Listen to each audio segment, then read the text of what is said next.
Okay, so a quick story for you.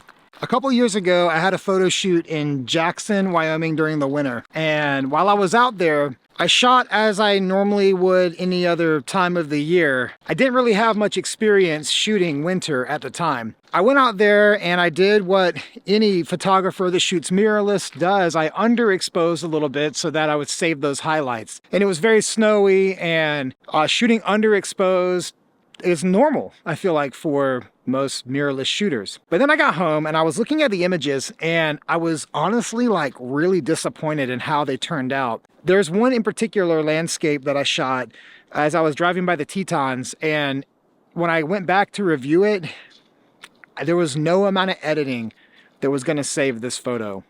So I was really disappointed in almost all the photos I got during that shoot.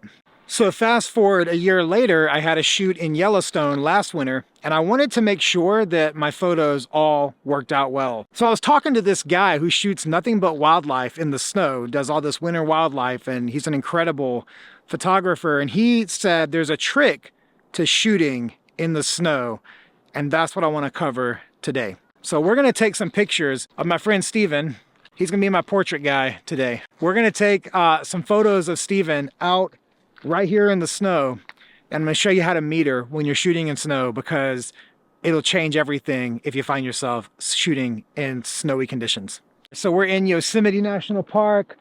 We got our beautiful waterfalls, rivers, snowy location, El Cap. This is one of the best parks in the country, and I'm fortunate enough to live near it, so come here often. So I'm going to be shooting on the Sony A7RV with the 35mm. I'm going to have Steven walk down this path here. All right, so while Steven's walking down there, here is the trick to metering in these kinds of conditions. Now we are midday, overcast, but we got snow everywhere. If you shoot normally, you would get it all set up and then get it to where, I don't know, most people will shoot like a third of a stop, maybe half a stop below zero, right?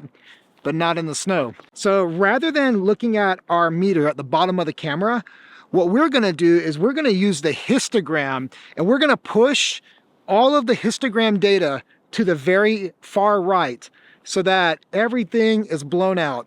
And then we're going to start backing it off until there's nothing touching the right side anymore. And no matter where the meter lands, if it tells you it's +1 or even higher than +1, ignore that. Instead, just shoot with your histogram to the far right, back it off until it's no longer touching, and grab your portraits. All right, so I'm gonna have Steven walk down and we're gonna grab some photos. So right now, my histogram is at the far right, and when I look through, I'm actually exposed at +1, +1.3. So I'm shooting +1, +1.3. All right, right there, Steven, hang out for just a minute. All right, walk really slow towards me.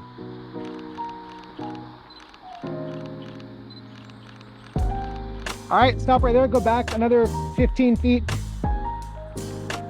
So I'm gonna shoot a little more. All right, walk half the speed you were just walking and kind of look out this way some. Look the other way.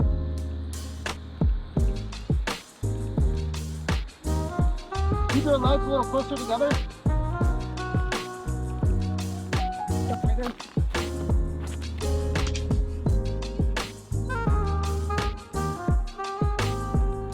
All right, that's good.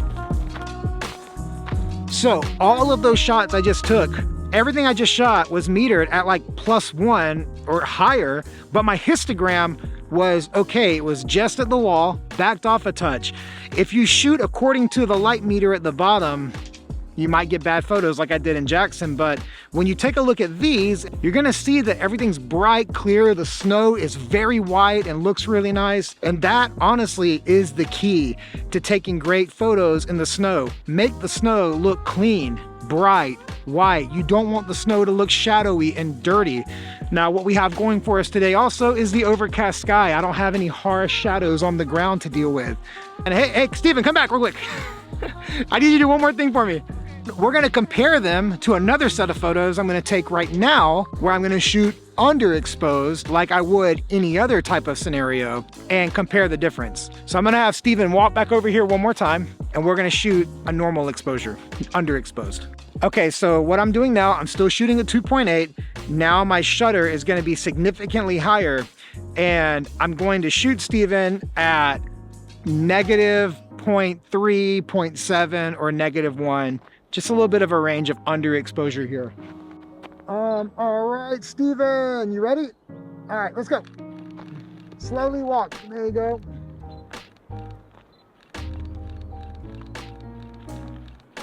Perfect. So here's the thing, with it being underexposed, yeah, I get a little more sky. Sky is a little more blue, maybe, if it is maybe a touch blue today. But my trade-off now is that I have a ton of contrast on Steven and the snow and the trees, and it's not gonna look great, as you're gonna see. So let's hit the studio, let's take a look, let's jump in, let's pixel peep, and let's see how these photos actually look when we meter to the right or we meter normal, which would be 0 or underexposed. Let's check it out. Okay guys, welcome to my studio. Today we are just gonna dive right into Lightroom here and take a look at the photos that I took in Jackson that did not turn out good a couple years ago. Then I'm gonna show you when I change my metering, what my photos in Yellowstone look like the next year. And then we're gonna take a look at the photos we took of Steven in Yosemite and see how exposing to the right makes snow photos just look so much better. So I selected these 4 images to show you that if you expose at 0 or even underexpose slightly, your images of the snow end up looking pretty bad. Now, there's other factors here that made these photos not great. The lighting, the time of the day, this was not like my proudest moment. So let's start by taking a look here, and I want you to really look at the histogram because the histogram is gonna be our complete tell-all of all these photos. When we look at the histogram, we see that the exposure is in the middle, it's hitting the ceiling, but it's not hitting the right. Now, if I was to take this and push it to the right, I have no contrast in this photo. So I have to like bring some contrast back in to get anything to be somewhat maybe as it would have been had I exposed to the right in the beginning. But because I didn't, this is what's out of the camera and it's hard to do much with this photograph. All right, let me go to the next one here. This one, oh my gosh, this photo is such a hot mess. It was such a beautiful moment, but the way I exposed this photo is just no good. Now, of course, I can crank the shadows, but it doesn't help me on the mountain. Okay, I can bring the overall exposure up and I can push this histogram to the right. But when I do that, again, I'm losing a ton of contrast. I think maybe if I was exposing for the shadows, maybe it would have been something like this. And granted, the white balance is pretty bad, so maybe there's some things I could do to make things a little better, but overall, hard to work with this image. The next one, this is the one I mentioned earlier that was such a beautiful landscape, but I did not expose to the right.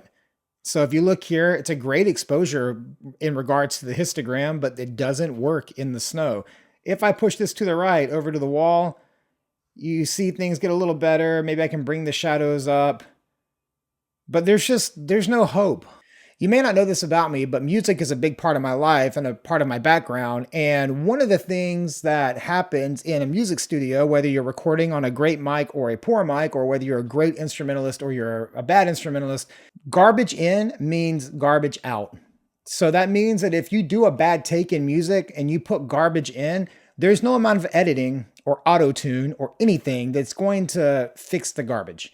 Because of the awesome technology we have in cameras with amazing dynamic range, our ability to change all these things in post, we tend to not think about the shot as much anymore because we think, oh, we can fix it in post. But what if the goal was to get great exposures and great compositions and great lighting on the front end? Then we're putting good things in, which give us a much better outcome than garbage in. Because if you put garbage in, you're going to get garbage out. This photo is a great example of garbage in. I did not expose it correctly, and nothing I do in post is going to make this photo any better. Here's one of my buddy, Nick, walking in the snow. You can see the snow was waist deep here. This is on the Idaho side of the Tetons. And again, look at the exposure on the histogram. It actually looks pretty good if we were not metering for snow and we were metering the way we normally would. But if I push it to the right, you start to see things get a little better.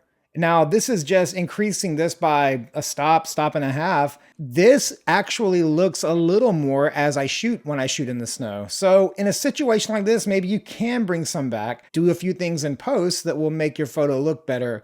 But why not just do it within the camera? That would be a better choice. One thing I didn't mention while I was in Yosemite is that I'm using multimetering for all of this. That is basically what I shoot in from my Sony system all the time. You can watch plenty of videos on the way it works, but basically it's taking the sensor's total sum of what it believes is the correct exposure and giving you that as your exposure. So these are all multi, just as an FYI. So again, as we look at these four, we're seeing here that they really weren't exposed well. They're not great shots. I'm not really proud of this work at all. A year later, I went to Yellowstone. And I've got 4 images here I want to walk you through and show you how I expose them. Let's start with this guy here. Isn't he pretty? I love bison. It is my favorite animal. See my little bison here? Make him walk right here for just a minute. There we go, put him there. I also have a tattoo of a bison on my arm. It's my favorite animal. This guy here, he is bright. He is punchy. You can see the texture in his fur. You can see the snow all around him. Let's look at the histogram. I have it slammed to the right. So this is actually an overexposed photo by all regards of my meter, but look how great he looks. I'm not concerned about blowing out the whites because it's snow. It's meant to be white. And when I push that, my bison, who is dark, actually creates a ton of contrast. And this is not even an edited photo. I've got a ton of contrast off that white snowy background. And I'll show you a few more so you can see where I'm putting the histogram as I expose these. So here's an example of a shot that is also overexposed. I remember when I was shooting in Yellowstone this week, everything I shot was at least +1. My histogram, if you look here, you can see that it's not quite to the wall. I mean, it almost is. It's like right there, but it's not hitting the wall, which means nothing is actually blown out. If I was shooting more central or underexposed, my image, if you look at the histogram, might be a little like this. And I'm adding all this like contrast and shadow and honestly just it loses all of its like feeling in snow. Let me put it back here to how I shot it. So again, you can see that it's almost blown out. It's almost there, but I'm right at the right and it looks really good. Let's go to the next one. This is another one that was pushed to the right. These are all midday photos for the most part. And even though I'm pushing it to the right, you'll notice that there's enough dynamic range in the sky that I'm not losing all those highlights. I mean, I can save these highlights. I can push these highlights. They're still available to me, even though I pushed my exposure to the right. I don't remember exactly what this was on my meter. It may have not quite been +1, just gauging by the histogram, but you can tell that the snow is definitely bright. It is definitely not underexposed at all. And a photo like this edits really nice in the snow. This one here it's definitely +1 or higher. If you look at the histogram, you can see that it is pushed to the right pretty far, not quite hitting the wall, which is what we want to avoid when we're exposing for the snow. But the snow is nice and bright, but all the highlight detail is still there. And yeah, our Sony sensors and most cameras, Canon, doesn't really matter, have so much ability to retain shadows. And you can see like shadows can push so far. But highlights have a lot of space too on most systems. Not every system, but most systems. With Sony, I have found way more highlight flexibility than I think most people may think about when they're shooting to preserve the highlights. Okay, now we're going to talk about the shoot we did with Steven. I've got 2 photos here, one that was exposed to the right and one that was exposed at 0 or slightly underexposed. And we're just focusing on the histogram. We're not going to get caught up too much in the number at the bottom on the light meter, but when you are shooting, that is a great way to know kind of generally where you are. Let's start with this one. This is the one that's exposed to the right. Take a look at the histogram here. And what I want you to notice is the sky. Now, this was a mostly overcast day in Yosemite, so the sky is already white. So am I concerned about the highlights? Not as much. But it doesn't even matter because if I pull the highlights down or even the exposure down, you'll see that it's all still there. The texture of the clouds are still there. The snow that's on the ground is still there. The waterfall, all that is still information that is preserved on my Sony A7RV. It's all there still. If you look at Steven, his skin is very natural. He is bright. He is popping off this snowy landscape, and the snow is nice and bright. It feels and looks like pure white snow. And by looking at this photo, you would say, yeah, that's overexposed. And it is. But overexposure works in snowy conditions, and that's why you need to shoot overexposed in the snow.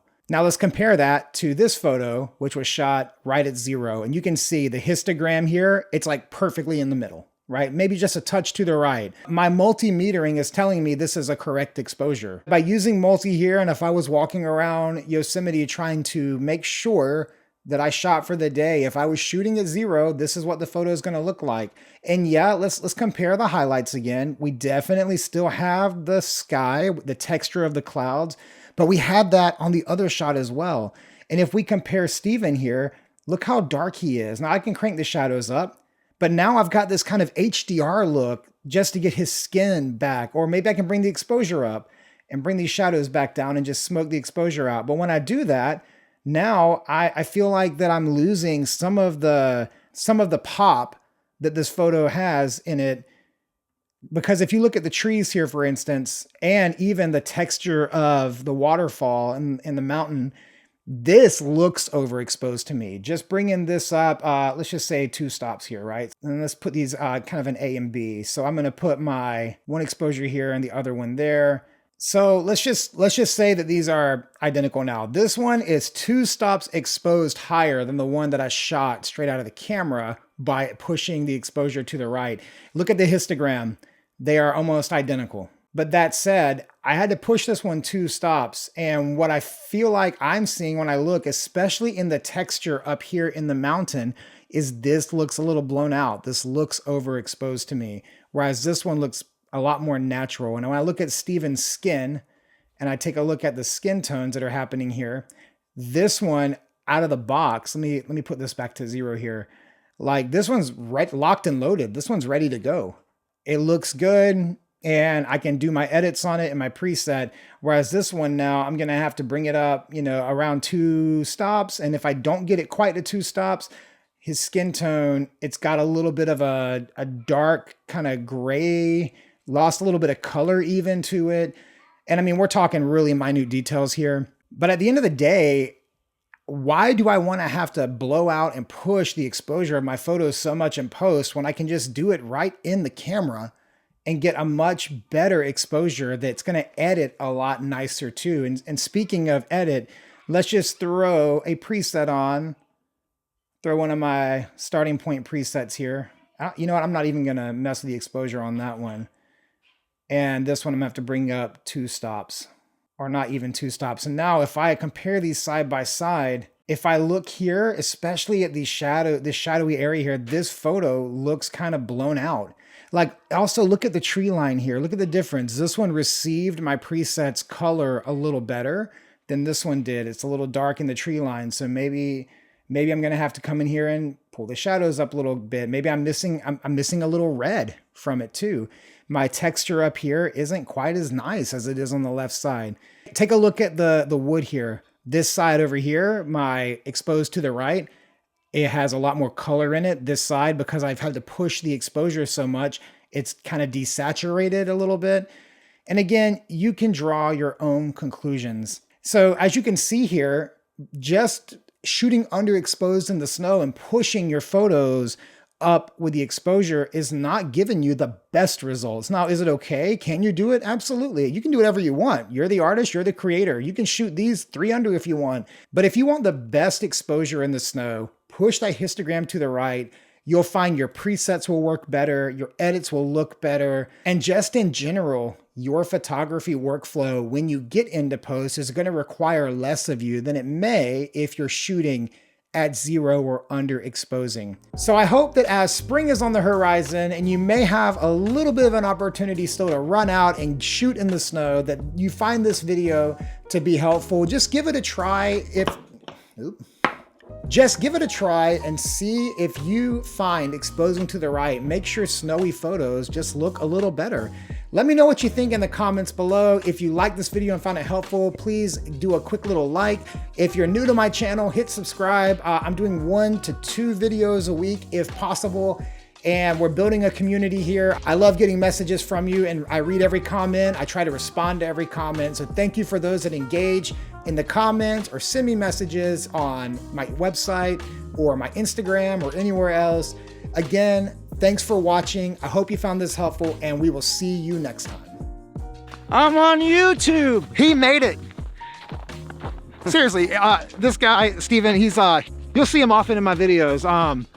He's an incredible musician. You need to check him out. Look up Steven Delopoulos on Spotify or Burlap the Cashmere. What would you rather, what's the song if you were like, go check out this song? What he's talking about. No. Crazy guy. He's amazing. Check out Another Day. That's one of his most proud songs. I asked him earlier. He's proud of that one. So go check it out.